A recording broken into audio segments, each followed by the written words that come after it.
Hello, everybody, and welcome back to the Bookcast. This is my platform for sharing short fiction and updates on what I'm reading and writing. This is episode 80, and I am Danielle White. I'm an author of contemporary, Southern, and romantic fiction novels that center Black love and relationships. I'm also a big fan of books, so we usually begin with the book report, then we talk about writing and topics of the day. I'll update you on my weekend writing and progress on The Pearl, a Black Diamond romance. I'll talk about the fun I had this week, and I am talking about a concept called radical delusion. Word to Danielle, Pinnock. The Bookcast is a production of Books by D.L. White, written, edited, produced, and supported by me. If you'd love to back me up, I'd be most grateful. The best way to do that is to talk about the books, but also buy the books. Booksbydlwhite.com/books has all of the good stuff in ebook or audio. This month, I'm celebrating my debut novel, Brunch at Ruby's, which turns 9 years old next weekend, which also means my birthday is almost upon us. I put the ebook on sale for 99 cents wherever ebooks are sold, and the audiobook is on sale at my store, at Spotify, and Nook Audio. It should also be at Apple Books, but clearly I cannot remember to check Apple Books to see if the audiobook's on sale. It should be. If you're a member at Kobo Plus, you can grab all of my ebooks and all of my audiobooks as part of your subscription. If you have the listen and read subscription, I think it's $11.99. It honestly beats the pants off of Kindle Unlimited. I realize there's not a whole lot of authors with melanin over there, but I am. So if you have a membership at Kobo Plus, roll on over there. All my books are there. As a reminder, if you're a premium subscriber at Spotify, you can get 15 hours there. So snatch up my audiobooks. You can read at least one or two of the short ones as part of your subscription, and I still get paid for them. Do you have a topic that you would like me to cover on the Bookcast? Shout me out a holler. I'm always on Instagram or Twitter, or you can visit the show notes of this here episode at booksbydlwhite.com/bookcast. I welcome your feedback and your ideas. I would love to yammer for 27 minutes about a topic of your interest and choosing. I have some fun plans later today. The birthday celebrations have already begun. I'm meeting my friend for dinner today. Tomorrow, I'm seeing the Reading Rainbow movie, so I'm very excited. Before I do all of that, I have to finish today's show, get it edited, and put up, and do all my social media. So let's go. Today, we will start with the book report as always. Then we'll update on writing, and we'll talk about radical delusion. Today is Saturday, March 16th. It is 8:57 a.m. It is sunny-ish. The sun's like burning through the clouds. I have a mic and I'm ready to dig in, but first, let's have some coffee.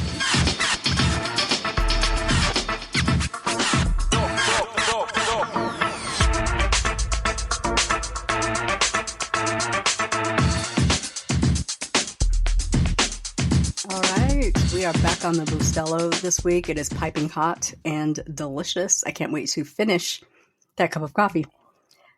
We begin, as always, with the book report because I am a bookhead. If I'm going to do anything else, I'm going to read a book. I have read 35 books of my challenge to read 150 books this year. I'm 5 books ahead on the Goodreads challenge, which is great. This week, I read 3 books. I read This Could Be Us, Skyline No. 2 by Kennedy Ryan. I gave this book a 3-star rating. It was not as amazing as I wanted it to be, but not an altogether terrible book. Kennedy can still write her tail off. My nits with this book are just really how the story is laid out, how it was pushed really hard as a romance, but it's actually a women's fiction novel. The first part of this book is like drama. I ate it up, and then it just really kind of slowed down quite a bit and moved into its women's fiction era. This is definitely Soledad's journey. I had issues with some of the characters. I felt nothing for Judah. He was very beige. There was not a lot of passion, not a lot of romance. I felt I didn't get lovey-dovey, swoony, sweet feelings from it. It was just very much a women's fiction novel, but I don't like being tricked into reading a women's fiction novel that has romantic elements. This book is pushed as a romance, capital R romance, and it isn't. And that really gets my goat these days. I also feel like Kennedy's books where she is writing strictly toward a traditionally published audience it's a much different approach than her indie approach. I much prefer her indie novels. I just feel like the writing is full.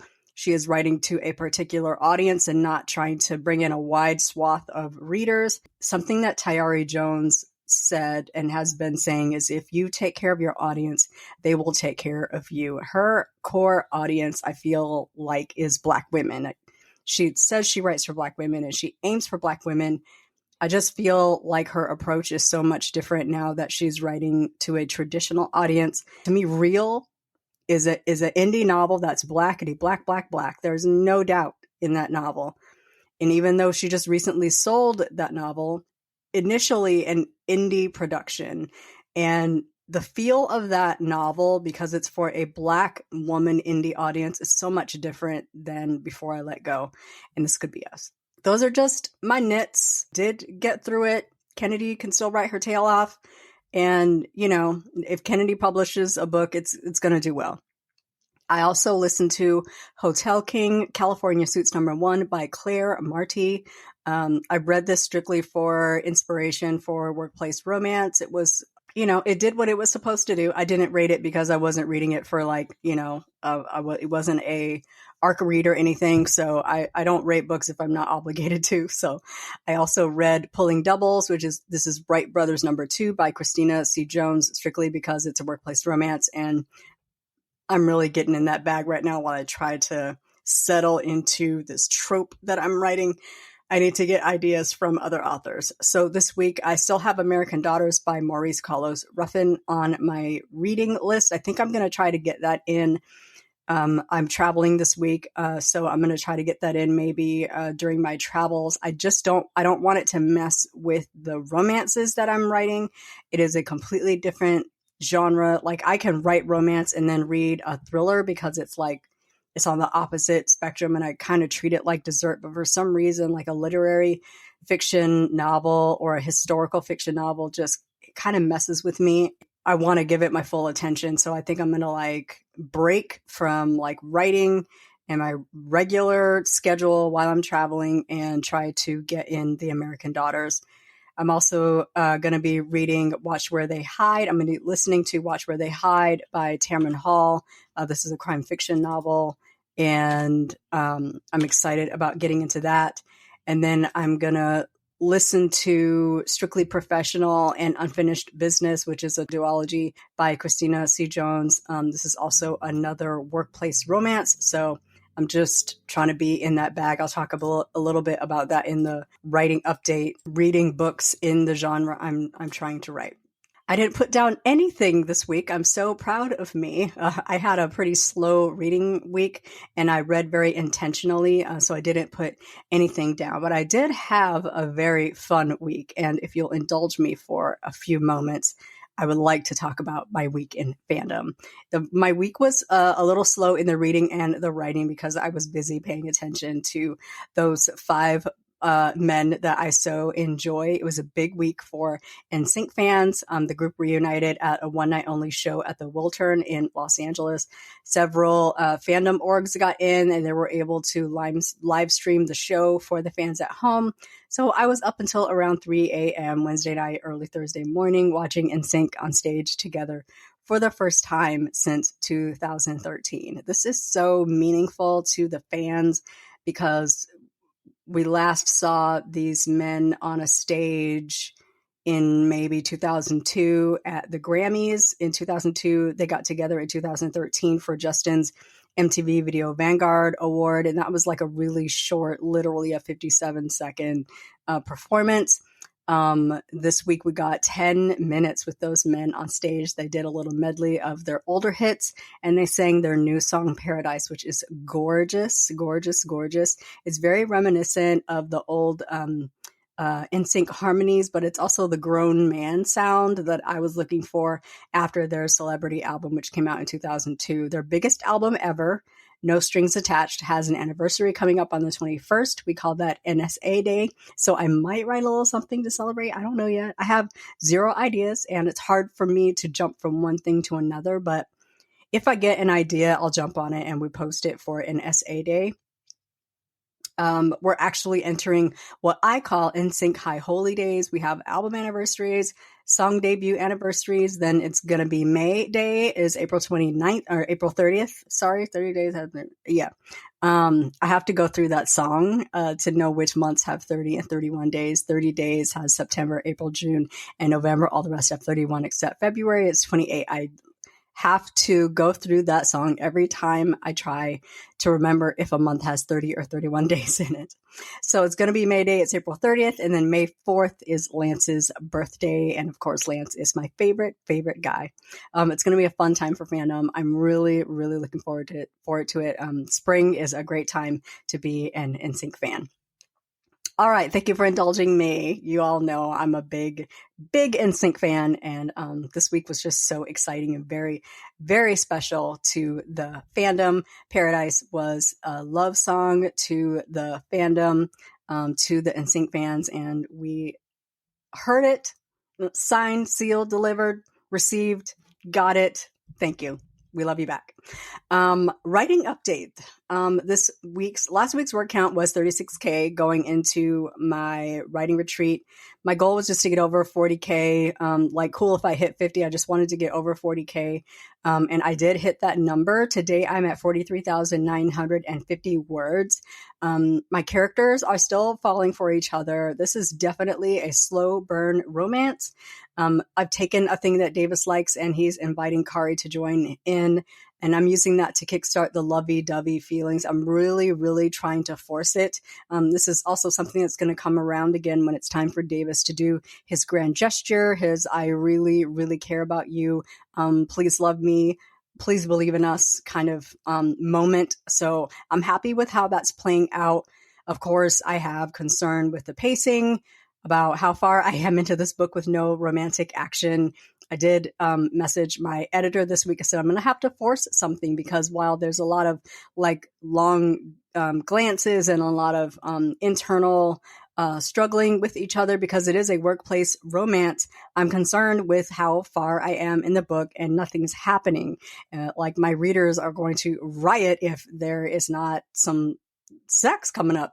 So I just feel like there hasn't been enough building between them. So in subsequent passes, I need to make it absolutely clear that these two are irresistibly attracted to each other and they cannot fight it. I also don't read a whole lot of workplace romance trope, so I'm greedily reading what I can get my hands on to see how other authors build romance between two characters that work together and get them over the hump of, quote, but we work together. And every time I tell someone I'm writing a workplace romance, people say, oh, that's going to be so messy. But I don't have a desire to write a messy book. I want it to be easy. I feel like romance should not be a struggle, except the struggle against yourself to give in to something that is, it might be, it might be a little unconventional, but it also could be so right. This is a fun, steamy summer romance. I am not trying to write mess out here. So this week, as I mentioned, I'll be traveling for work and staying over in the city I'm traveling to since it's a fun city to be in. It'll be my first birthday trip where I don't go to the beach in about 10 years. So I just couldn't do 2 trips back to back. So I'm going to make the best of where I'm at. I bought a couple of guided tours and I'm looking forward to eating good food, relaxing, seeing a writer friend or two. I do still plan to record an episode, but I have decided that it will be delayed. So I'm probably going to put it up on Monday, March 25th, because I would like to have time to reflect on the weekend. And Monday will be my birthday, so it'll be a good way to celebrate the day with me. So speaking of my birthday, I always feel like my year starts on my birthday. Like January and February are just there, but March is it for me. I set my goals in March for my birthday. I start thinking about what I'm going to do that year on my birthday. This is my 50th birthday. I'm starting a new decade. I'm entering it, feeling well. I think this is probably the first decade that I have begun where I don't have weight loss as a goal. So, it's I think it's going to be a good one. I think the 50s are going to be good for me. So I usually start thinking about what I'm going to accomplish during my year and what I want out of life. What do I want out of my writing career? What do I want out of my career? What do I think is possible and achievable? So this week I listened to Danielle Pinnock talk about this meeting she had with her staff where she encouraged the idea of radical delusion. I've spoken before about being delusional about my work, about my reach, about my hopes for my books. I don't want to be a full-time writer. It's not really a goal for me, not before I retire. I love the job that I have.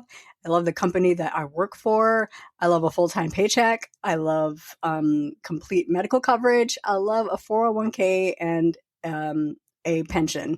But I've also said that I would like to make a full-time 5-figure income from my writing. I would like to make enough to self-fund audiobooks and special editions and not have to pay for things like that out of my full-time salary. What do I have to do to get there? What is a mindset that I have to get to that point? Radical delusion is the mindset that's going to get us to the spot we want to be. I have to keep pushing. I'm going to link Danielle's comments about this, but she says she had a phenomenal meeting with her team. The title of the meeting was Radical Delusion. She remembers when she was back on the Red Line in Chicago handing out DVDs to her one-woman show. If she paid attention to how many people threw the DVD in the trash or told her that she was crazy, she wouldn't be in the position that she's in today. Sheer resilience, delusion, confidence, whatever you want to call it, is necessary when you're trying to plant seeds of success. There is no harm in speaking what you want out loud. And her team is about, it's like, what's going on? And she said, I want to be nominated for an Emmy. I want the show to be nominated for an Emmy. I want to partner up with brands to bring loungewear. Radical delusion. A lot of people will be like, that's never going to happen. And a lot of people might say that, but at least speak it and see what happens. Write those dreams down and make it plain. And I'm fully into that. So I got to think about, what is it that I want? How do I get to the spot where I want to be? I have to keep pushing. I have to keep writing the books. I have to keep running the sales. I have to keep my books in people's faces. I have to keep believing that they want them, that I am someone's favorite author. There are millions of people that haven't read my books, and not all of them are going to like them, but the chance to be seen, to be in the room, to have the opportunity to write another book, to grab another reader, that is a goal for me. I so often tell myself that I don't have to write because nobody's looking for these books. Nobody is drooling for these books. Nobody's all up in my inbox asking for the next Black Diamond romance except for Kay. Kay is always down for a book that features Wade. But I have a lot of issues being truly radical and truly delusional, but I don't dream about huge goals. I don't dream about Emmys. I don't dream about winning, awards. I don't dream about being an Amazon bestseller. I want to write good books and I want to make a lot of money doing it. To be perfectly honest, I don't dream about making lists. I don't dream about being on Today's Show or being an Oprah Winfrey's book club pick. If your local book club is reading my books, I am excited about that. That is it for me. That is the dream. That is 9, 10, 15, 5, 3, 7 people, however many people are in your book club. If it's you and a friend, if y'all are reading my book together and talking about it, that is it for me. I don't dream about massive popularity, because with massive popularity comes massive criticism. And that's not something that I invite into my life ever at any time. I dream about being read and read a lot. I dream about the option to sustain myself on books alone. I think that authors have to dig really deep and think about why they write, about why they keep writing, about what they want out of writing. I don't have all the answers for me yet. I'm definitely mapping out what I want 2024 and 2025 to bring me. Today is a shorty McShort because I do have to get back to writing, and I have plans later today and tomorrow. So that's going to cut into my writing time. I also have a lot of reading I want to get in. So I'm going to bring us to the end of today's episode. Thank you so much for joining me for today's chat. Follow me on the socials. I am author DLY in most places. Shout me out a holler. Don't forget to share the podcast if you enjoyed today's episode. And if you listen on Apple Podcasts or Spotify, give a girl a rating. I'd really, really appreciate that. Do not forget that you can support this podcast with your book purchases by spreading the good word or by throwing some coins in the hat at bookcast.buzzsprout.com. Every little bit helps. I will be back on Monday, March 25th, not Saturday. I'll be back on Monday to debrief my reading and writing week and celebrate my birthday. Please enjoy this weekend. Have a superlative week. We'll chat again soon. Bye-bye.